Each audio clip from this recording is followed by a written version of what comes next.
Panginoon, dapat ba akong ganito?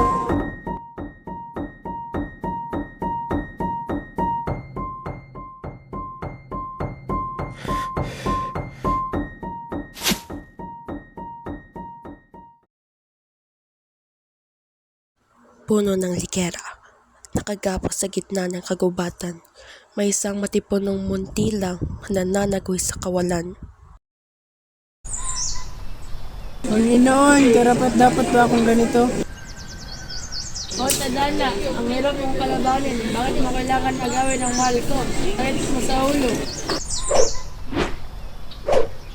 Andrew, iligtas mo ito na. Saan kayo galing yung boses na yun?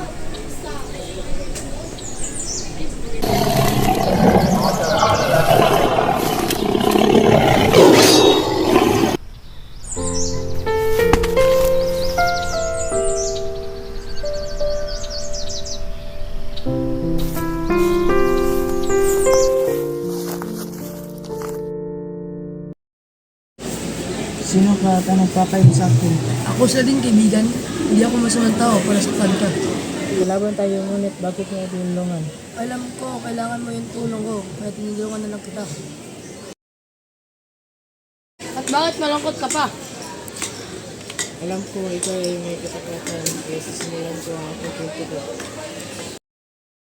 Ako si Florante, ang inaping kaibigan ni Minandro, anak ni Prinsesa Puleska at do po siya. Pinanganak ako sa kaharian ng Cortona at nung ako'y nasa ika-11 gulang, pinadala ako sa Atenas para mag-aral.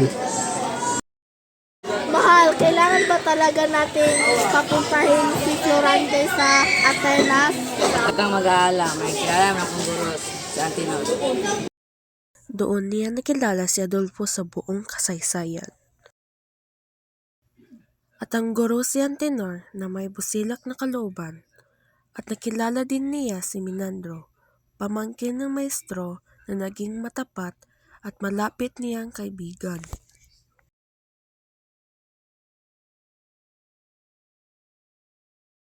Nung wala pa si Florante, si Adolfo ang tinitangalan ng kalahatan. Ngunit nang dumating si Florante, tila ito'y inagawan. Itong si Adolfo, utang na sa kalooban. Ibinumuhos ang galit sa isang dulang-dulaan. Tayo ay magsasadala sa ating tanghal na sila Florante at Adolfo.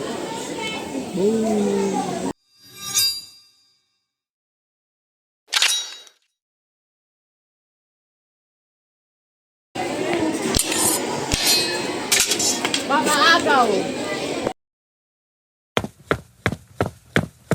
Florante, okay lang ba?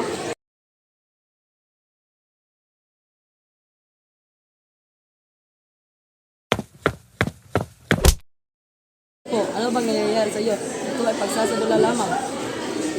Si Adolfo, kinutuwang dulang-dulaan, ngunit si Minandrong niligtas ang kaibigan. Si Adolfo may salay pinabalik sa Albania. Napakaraay, hindi na muling nakikita. Pagkaraay, si Florante nakatanggap ng niyab. Niyab mula sa Albania sinilangan. Ito'y pinapadala ni Doki Briseo ng kanyang minamahal. Daling-daling binasa, inilat, nilaman.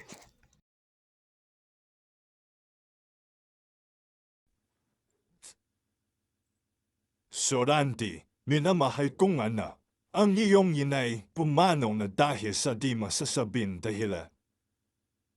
Pasensya na, ngayon ko lang nahatid ang balitang nito sa iyo. Mula sa aking sabihin, nakalimutan ko'y ikaw ay balitaan.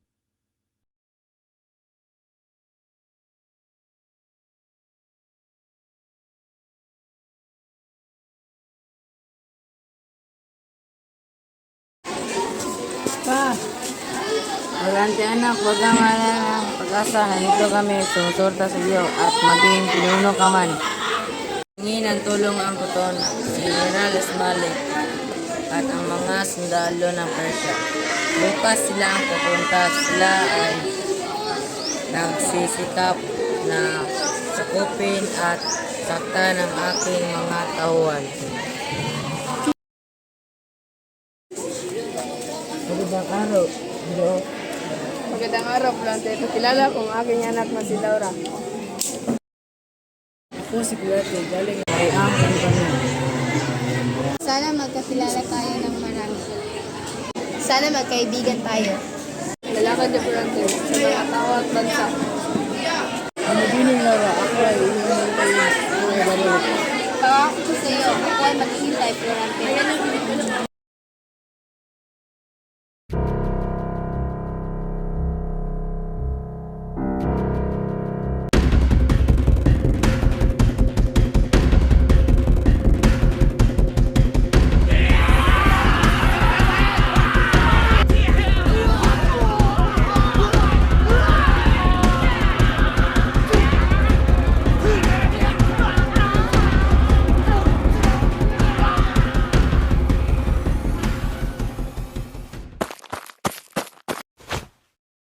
Laura, kami ay nabalik at ang fortuna ay aming binalik.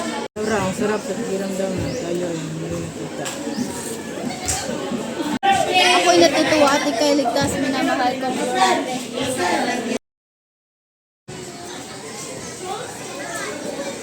Andito na ang paborito kong kaibigan, Florante. Maligayang pagbabalik. Haha! Asan ang aking ama? Anong ginawa mo sa kanya? Matagal na panahon. Huwag kang kikilang Huwag masama. kang gilos. Tulong anak! Hindi kayo ng kaligayahan at wala ka na magagawa. Haha! Patayin na yan, Florante na yan at ipakain sa tigre.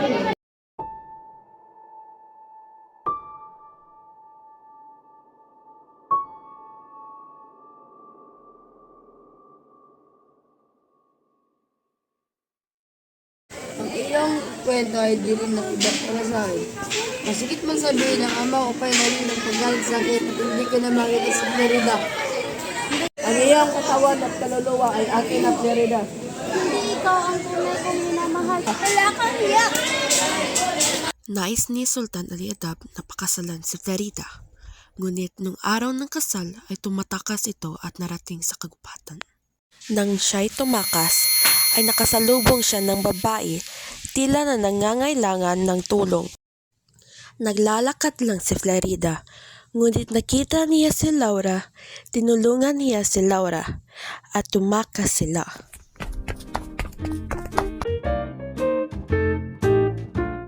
Florante, mahal, buti na lang nagkita tayo. Pinagtangkan ako ni Adolfo. Buti na lang iniligtas ako ng aking bagong kaibigan na si Florida. Mahal ko nga natin. Tumakas ako sa Tanalidab at pumunta ako sa gubat upang hanapin ng kaibigan. Ngunit nakita ko si Laura at tinulungan ko siya sa kanyang problema.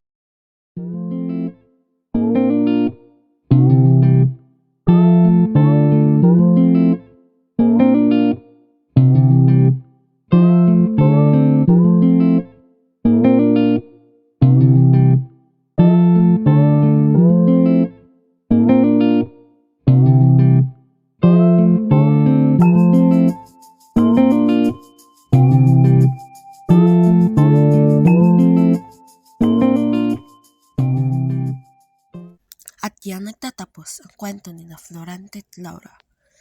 Ang dalawa ay kinakasal at lumangon bilang hari at reyna. Namatay si Sultan Ali Adab dahil sa pighati na naramdaman dulot ng pag-iwan ni Florida. Bumalik sina Aladdin at Florida sa Persia, kung saan sila naging hari at reyna. Ang dalawang kaharian ay namumuhay sa pagkakaisa at kapayapaan.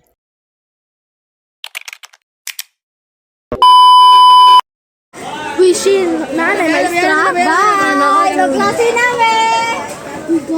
Lalaban niya, Florante, sa...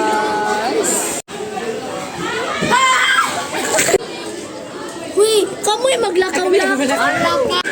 Go! Sumsa man. Pa! Uy! Ingunin mo! buang. Uy, mo ayaw. Asa na aking ama? Anong ginawa mo sa kanya? Action! Tulong! Tulong!